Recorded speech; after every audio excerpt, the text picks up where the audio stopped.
Alô, pessoal. Eu estou fazendo esse vídeo porque várias pessoas perguntaram como é que eu estou vendo a presente situação política no Brasil, com todo este negócio da CPI da Lava Toga, esses conflitos entre o presidente e a classe política, etc, etc. Bom, o que eu estou vendo é o seguinte. Na época do impeachment da Dilma, nós tínhamos 3 milhões de pessoas na rua, todas voltadas contra o PT e voltadas contra o esquema corrupto, contra a elite corrupta. E ali só o que faltava era uma liderança firme, capaz de utilizar esta imensa força para a derrubada do establishment corrupto. O pessoal não teve coragem de fazer isso, e, em vez disso foram lá trocar tudo pela cabeça da Dilma. Foram lá para a classe política dizer, nós poupamos todos vocês se vocês nos entregarem a Dilma. Quem fez isso foi o pessoal do MBL, né? Uma situação revolucionária de você ter a massa na rua gritando e você precisa ali de um Lenin, de um George Washington, de um tipo assim, e aparece o Kim Catacoquinho. Então, foi o que deu. Ora, depois que o pessoal então recuou, entregou tudo em troca da pura cabeça da Dilma, agora querem que o Bolsonaro enfrente sozinho a luta que eles não tiveram coragem de enfrentar. Que o Bolsonaro se volte contra o STF, contra a Venezuela, contra mais isso, mais aquilo. Falei, epa, peraí, vocês querem matar o homem? Vocês botaram ele lá sem... Não tem militância bolsonarista nenhuma pronta para defendê-lo, para dar respaldo a ele. Então vocês passam a responsabilidade de uma nação inteira para um único sujeito, para ele fazer tudo isso. Isso é absolutamente impossível. Então, o que tem de fazer agora não é ficar cobrando o Bolsonaro porque ele faça isso, mais aquilo outro. Não, você tem que se organizar para apoiá-lo, meu Deus do céu. Não é o que ele pode fazer por você, é o que você pode fazer por ele. A coisa mais urgente no Brasil é uma militância bolsonarista organizada. Note bem, eu não disse militância conservadora, nem militância liberal, nem coisa nenhuma. Eu falei militância bolsonarista. A política não é uma luta de ideias, não é uma luta entre ideias, é uma luta entre pessoas e grupos. Então você tem que saber, não o que abstratamente e genericamente você está apoiando, mas quem você está apoiando. Quem? A pessoa ou o grupo determinado. Tem que parar com esse negócio, vamos dizer, essas concepções ideológicas gerais que não levam a parte alguma. Você saber que você é conservador não quer dizer que você sabe o que você vai fazer no momento decisivo. O que você tem que saber é exatamente de que ação se trata, o que temos que fazer. Né? Então, por exemplo, outro dia estava aí o pessoal querendo forçar o Ministério da Educação a distribuir as verbas para estados e municípios, em nome do quê? De um princípio federalista. Bonito! Só que é o seguinte, estados e municípios estão na mão do PT. Então, quer dizer, a teoria está certa, mas a situação está errada. E tem sido sempre esse o erro. Por isso que eu digo, não existe uma direita no Brasil, existem direitistas soltos. Não é isso? Uma direita, para se formar, teria que ter tido décadas de debates entre intelectuais altamente preparados, né, para limpar todas essas questões preliminarmente. E quando você passa para a ação, você sabe o que está fazendo. Mas o pessoal saltou direto para a ação. Quer dizer, leu lá o mínimo que você precisa saber para não ser um idiota, e no dia seguinte está querendo agir. Não dá para fazer isso, gente. Note bem, todos os movimentos políticos do mundo se formaram assim. Eu fiz uma vez um post dizendo que esses movimentos, eles seguem, existe uma espécie de um cronograma, várias etapas que têm que ser vencidas para chegar lá. Quer dizer, a primeira etapa é da discussão entre intelectuais. Né? Os intelectuais não vão fazer nada, eles só vão ficar discutindo ideias para ver se entendem o que está acontecendo. Isso dura algumas décadas. Né? Na Rússia foi assim, na França foi assim, nos Estados Unidos foi assim. Né? E no Brasil o pessoal quer pular direto para a ação. Não tem a paciência, né, de esperar que as coisas amadureçam no seu devido tempo. E foi isso que aconteceu. Mal surge um movimento com pretensões de ser conservador, já elege um presidente no dia seguinte. Coitado do presidente, não tem uma militância para sustentar, né? E já cobram dele imediatamente que ele destrua todos os inimigos. Só não dá para fazer isso, gente. Por exemplo, esse negócio da CPI, da Lava Toga, eu vou dizer para vocês, isso é uma bobagem fora do comum. Ontem mesmo saiu um post do Ailton Benedito explicando isso aí. Falou, olha, tem uma imensa jurisprudência no STF dizendo que decisões judiciais não são objeto de CPI. Ponto final. Né? Quer dizer, quantos ministros do STF vocês vão conseguir levar para depor numa CPI? Nenhum. Quer dizer, isso não vai adiantar nada. Agora, por que o Flávio Bolsonaro não apoiou a CPI da Lava Jato? Agora ele virou um bandido, um criminoso. Né? Quer dizer, o que é isto? Quer dizer, tudo isso aí são símbolos de posições políticas, não são atitudes concretas. Né? Muito mais importante do que lavatório. Gente, claro, existe uma elite política corrupta, sem dúvida. Porém, quem foi que criou essa campanha internacional contra o Bolsonaro? Foi a elite política corrupta? Não, meu filho, foram os petistas. Petistas e pissolistas, sobretudo jornalistas. A classe jornalística é um grande inimigo do Brasil, porque ela está identificada com o Foro de São Paulo, trabalha para o Foro de São Paulo. Quem é que tem o contato com os jornalistas do mundo inteiro? Os jornalistas do Brasil. Não foi o Toffoli, não foi o Gilmar Mendes, não foi o pessoal do STF, não foi o Nhonho, né? Não foi o Santos Cruz. Não, foram os jornalistas, meu Deus do céu. Então, a coisa mais urgente desde o primeiro dia, é a CPI do Foro de São Paulo. Porque até hoje não circula informação correta sobre o Foro de São Paulo. O pessoal não tem ideia da medida do problema. Né? São tão imbecis que eles acham o seguinte: o Foro de São Paulo são só as assembleias. Então você vai lá ver aqueles velhos discutindo besteira na Assembleia e diz: isso aí não é nada. Quando o próprio Lula já declarou duas vezes que o importante no Foro de São Paulo não são as assembleias, né? São os encontros discretos ou secretos entre governantes, entre grandes líderes. Né? Isto é que importa, e é dali que saem as decisões. O próprio Lula disse isso. Né? Ele ia lá, participava da Assembleia. Lula nunca ligou muito para a Assembleia, embora ele fosse o presidente da Assembleia do Foro. O que importava era a conversa dele em particular com o Manuel Marulanda, com o Chaves, etc. Né? Então, o Foro é o centro do poder latino-americano, gente. Não é um STF. Pô, vocês estão loucos. Então, vocês querem, assim, atacar uma elite que não é sequer esquerdista, é apenas corrupta? Por quê? Porque a esquerda já atacou essa elite antigamente. Ela ora ataca, ora se alia, tá certo? Então, a direita nacional continua sendo pautada pela esquerda, meu Deus do céu. Vamos combater a corrupção. Não, vamos combater o comunismo primeiro, seus idiotas. Não entenderam ainda? Hein? Quer dizer, o problema no Brasil não é a corrupção, é o Foro de São Paulo. É o poder esquerdista, meu Deus do céu. E isso não é um problema ideológico. O que está atrapalhando o Brasil não é a ideologia esquerdista, é a rede de ação esquerdista, que ocupa todos os postos, manda em tudo, tá certo? Tem o controle integral da mídia, das universidades, e tem a rede de apoio espalhada no mundo inteiro, no New York Times, no Washington Post, no London Times, no raio que eu parta, no Der Spiegel. Hein? Esse é o poder no Brasil. O pessoal do STF não é tão poderoso quanto vocês imaginam. Hein? Que conexões políticas tem essa gente no exterior? Nenhum. Agora, o PT, PSOL, etc., tem tudo. Hein? Então, esse é o ponto.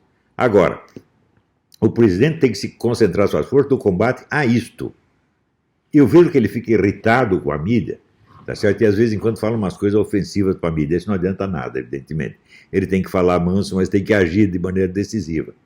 Eu pergunto assim: quantos processos estão rolando contra jornalistas mentirosos? Você vai ver nenhum. Então, xinga os caras, mas não faz nada contra eles. Por que o presidente era assim? É porque ele não tem respaldo, ele não tem uma militância organizada trabalhando para ele. Se tivesse, por exemplo, nós já teríamos uma equipe de 100 advogados fiscalizando o que esses jornalistas fazem e processando um por um. Ele mentiu contra o governo, processa em cima de você. É uma maneira mais simples de lidar com isso. Mas note bem, eu estou falando isso desde o começo da década de 90. Falei 1000 vezes para os militares: vocês estão deixando esses camaradas mentirem contra as Forças Armadas. Não pode deixar. O sujeito mentiu contra as Forças Armadas, você tem que meter um processo nele. Desde o começo da década de 90. Daí as pessoas dizem: mas não adianta processar porque não dá nada. Escuta, meu filho, o processo não vale pela sentença final do juiz, mas pelo próprio processo.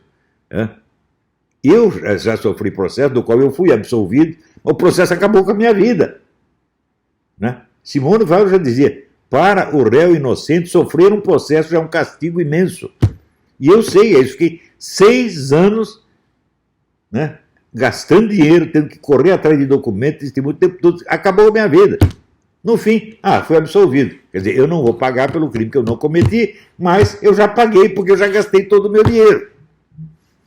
Então, processo, ele é uma arma para você amarrar a mão do seu inimigo. Não é para meter ele na cadeia. Às vezes você não consegue meter na cadeia. Mas, se um desses jornalistas tiver 20 ou 30 processos para responder, ele está lascado. Tá certo? Se tivesse, por exemplo, processado o Caco Barcelos, quando ele inventou aquela mentira contra o Exército, centenas de jornalistas teriam ficado inibidos de seguir o exemplo dele. Algum milico processou? Não, não processou. Por quê? Porque não tem ideia de como as coisas funcionam. Se você pega assim, qual é a cultura política que no Brasil tem os militares e os políticos? Eles leem as publicações do Council of Foreign Relations. Eles leem Foreign Affairs e as publicações do Foreign Affairs. Tudo furado. Isso é só conversa mole. Se você quer saber realmente o que está acontecendo, procura no Council of Foreign Relations um sujeito que saiba sobre o Dugin o que eu mostrei ali no meu debate. Nenhum deles sabe. Minha cachorrinha que está querendo dar um palpite. Não quero saber sua opinião. Você fica quietinha. Então, eu ali naquele debate esclareci mais sobre a natureza do Dugin, a natureza do poder russo, do que todo esse pessoal. Até hoje eles entenderam do que se trata. Em primeiro lugar, porque todos seguem a doutrina Morgenthau, que o agente fundamental do processo são os estados. E, meu Deus do céu, o movimento comunista antecede de mais de 70 anos a União Soviética e dura depois dela. Será que isso não basta para mostrar que o Estado é um instrumento do poder e não a origem do poder? O poder está nas organizações políticas, meu Deus do céu. Às vezes organizações secretas ou esotéricas. É ali que está a origem da coisa. Porque é dali que surgem as ideias. Simples. Qual é a importância das ideias? É muito simples. O que você não consegue nem pensar, você não consegue fazer. Então, antes de fazer, tem que pensar. Então, alguém pensou primeiro, ensinou para o outro fez. Então, é ali que você tem que buscar a origem das ações e dos agentes. Não é no Estado. O Estado é um órgão oficial, meu Deus do céu. Você pensa bem, quando Stalin chegou ao poder, quantas ideias novas ele teve que criar? Nenhuma, já está tudo pronto. Ele simplesmente botou em prática. Ele entendeu qual era a função dele e botou em prática. Então, agora, se você começa a ligar muito, aqui eu quero ouvir o Council of Foreign Relations, a London School of Economics. Você quer ouvir o mundo oficial e você acha que o mundo oficial vai te dar a realidade das coisas? Você tem que ver o extraoficial. Só o observador individual, só o estudioso individual, sem conexão oficial, entende o que se passa. Os outros, quem está no posto oficial, tem uma identidade pública a defender. Você está entendendo? Então não pode dizer as coisas como ele vê. Ele tem que dizer as coisas como o chefe dele quer, ou como o departamento dele quer. Então, todo este material produzido por essas grandes entidades não vale nada cientificamente. Outro dia mesmo eu coloquei, o que é consenso? Consenso é número de votos. Isso quer dizer, só existe ciência quando você renuncia à autoridade do consenso. Renuncia completamente. Consenso nunca se fala consenso científico, isso é um oxímoro. É uma contradição. Não há consenso científico. Se há consenso, não é científico, meu Deus do céu. Científico é o mundo da demonstração e da prova, não o mundo das pessoas que aceitam aquilo. Então, veja, a coisa mais urgente no Brasil, vocês têm que criar uma militância bolsonarista agora. Não é conservadora, não é liberal, não é cristã, não é pró-família. Não! Você tem que apoiar o chefe, não é apoiar a ideia. Porque se você apoia a ideia, você está toda hora divergindo. Dentro do mundo conservador, você pega um universo de ideias conservador, pode haver 1000 divergências ali dentro.